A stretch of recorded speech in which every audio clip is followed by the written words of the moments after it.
Two teens are in jail tonight. One of them, a 16-year-old with an extensive juvenile record.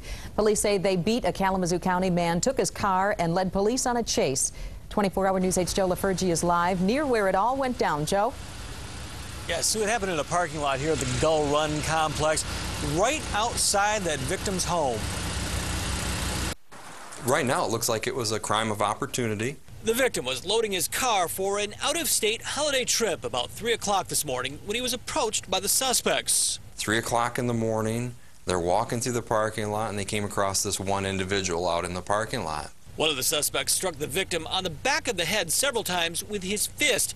The victim fell to the ground, injuring his hand. That's when they hopped in the victim's rental car and took off. A Kalamazoo Township officer spotted the car a short time later and began to chase the suspects towards the area of Douglas and Mosul. The pursuit ended in a crash. The suspects fled from the vehicle, and ultimately we were captured with the assistance of not only the Township Police, but the Kalamazoo Department of Public Safety. This afternoon, 19-year-old Calvin Fly was charged with carjacking, fleeing and eluding police, and assaulting a police officer. The 16-year-old was in juvenile court on similar charges. We're withholding his name because of his age, but he has a lengthy record. He was currently wanted on a probation violation.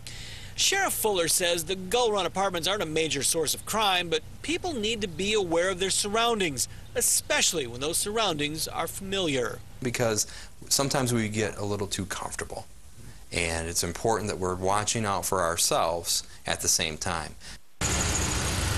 Now, that victim sought medical treatment on his own. He told detectives that he had seen that group walking around earlier and that at the time there was a third person walking around with them. Detectives are still trying to sort out if that third person was involved in the assault.